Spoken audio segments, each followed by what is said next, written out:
ராமநாதபுரம் மாவட்டம் பத்ராதரவை கிராமத்தில் அமைந்துள்ள அருள்மிகு ஸ்ரீ ராதாகிருஷ்ணன் ஆலய மகா கும்பாபிஷேகம் வெகு விமர்சையாக நடைபெற்றது.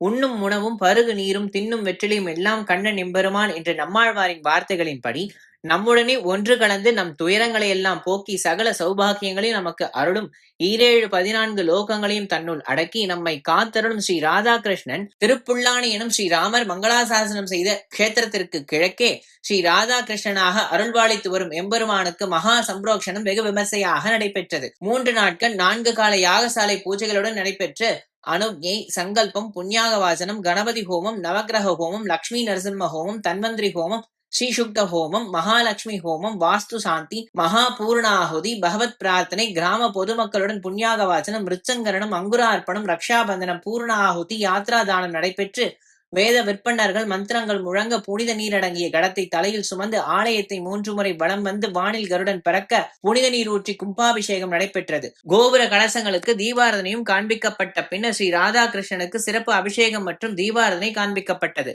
அனைவருக்கும் பிரசாதம், அன்னதானங்கள் வழங்கப்பட்டன. இந்த வைபவத்தில் பக்த கோடிகள் மற்றும் கிராம பொதுமக்கள் அனைவரும் கலந்து கொண்டு எம்பெருமானின் அருள் பெற்று சென்றனர். கோயில் கமிட்டி தலைவர் சோ காசி விஸ்வநாதன், பொருளாளர் ஆர் குமார், கமிட்டி நிர்வாக குழு உறுப்பினர்கள் L Raja, Muniyandi, P Ramalingam, P Sakthivel, Govindarajan, Senthilkumar, G Mariswarar, Subramaniam, Murugan, மா ராமமூர்த்தி, ஆ ராமமூர்த்தி ஆகியோர் கும்பாபிஷேகத்தை சிறப்பாக செய்திருந்தனர்.